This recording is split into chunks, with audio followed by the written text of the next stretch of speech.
Hi, I'm Jake. I've been playing Magic for a while, and I don't normally talk about current events in my video, but this week has been a bit of a shakeup in a lot of different communities and has been the source of a lot of discussion.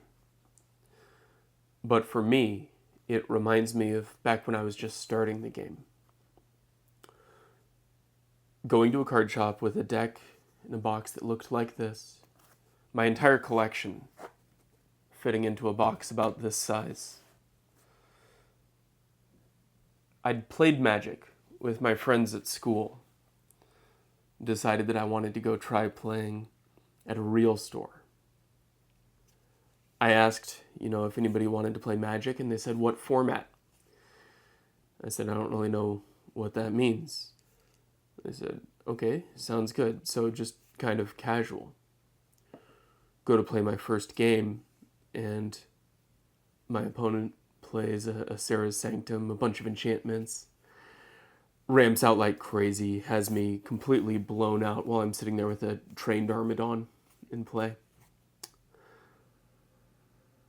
And that's because the formats exist to protect players. When there is no format, when it is just casual Magic and everything is on the table, a collection this size isn't going to hold up. Because a lot of people represent the dichotomy of casual versus competitive. And that's not really it.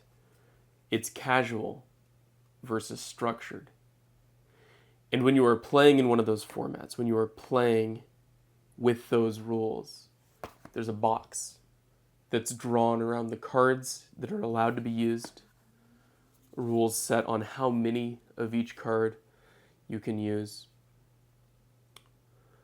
There's restrictions placed on the game that help players with limited capacity fit in a little bit better. Because without those formats, you're playing vintage with no ban list. I have casual decks with a playset of Tinkers, with a playset of Frantic Searches. And they're not designed to be insanely powerful. They're designed to do something stupid, something outside the norm. And I find it really fun to build those decks that can't exist in formats. But if you were interacting with somebody who's a new player or is just kind of casually messing around, you can have these really serious mismatches. And the purpose of the ban and restricted list is to limit those mismatches. Take the cards that are outside the norm and remove them from the gameplay. Commander, by its nature, is a format with very few restrictions placed on it.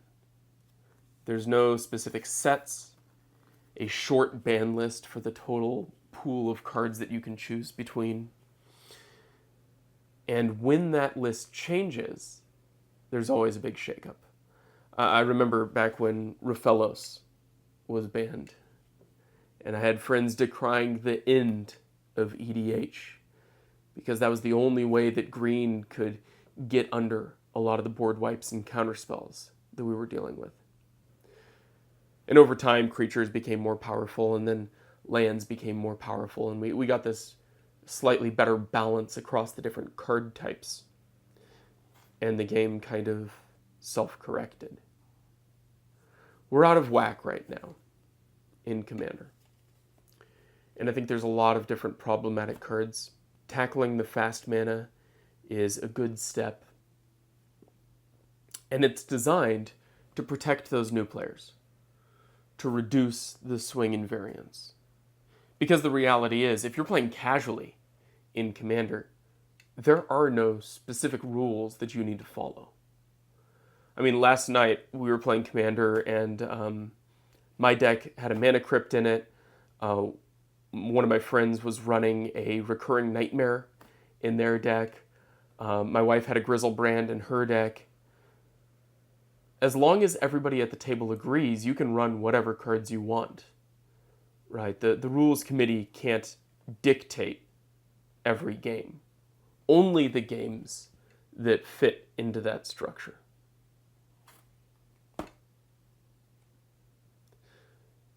The reality is, when we were children and we went into that card shop and everyone else there was an adult and they took advantage of us because we didn't know what we were doing.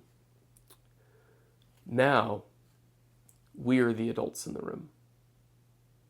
We set the standards for what types of gameplay that we foster, the community that we build, and the interactions that we share as players. So when someone new comes into the shop, recognize that they probably don't know what they're doing, and play accordingly. Understand their perspective. One of the hardest lessons in playing a game like Magic is pulling away from that impulse to win every time, taking every advantage to stack the deck in your favor. But if you talk to a lot of old timers who played Magic back in the day, they have one of those stories about getting beat so bad in LGS that they never stood a chance. And realistically, no matter what they did, they weren't going to be able to win a game off of anybody that's there. And they always follow it up with the same statement. They say, I don't know why I kept playing that game. I don't know why I still play Magic after that. It was an incredibly negative experience, and, it stuck with me. Because a lot of people didn't keep playing Magic. A lot of people walked away. The owner of my LGS played Magic in 1994 when it first came out. And after 3 or 4 bad experiences, didn't start playing again until the Fallout decks came out. I think we can prevent that. I think we can build a better community. And I think that we should.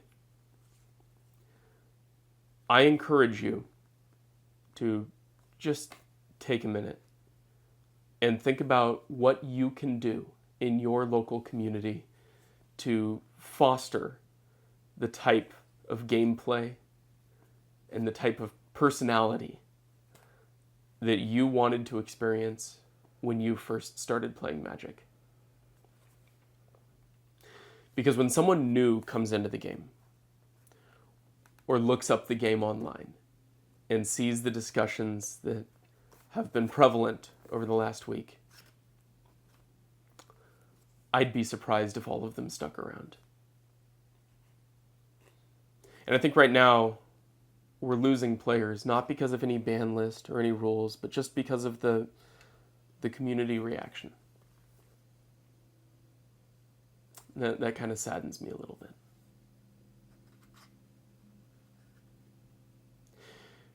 And finally, I just want to say, if you are upset about the lost value because of the banned cards off of the commander list, and you still want the reserve list expunged, you are part of the problem. That's the issue. That you are more interested in the value of your cards and the value that you place on winning the game than you are on the game being fun and this being a good community to share with other people. Thanks for talking.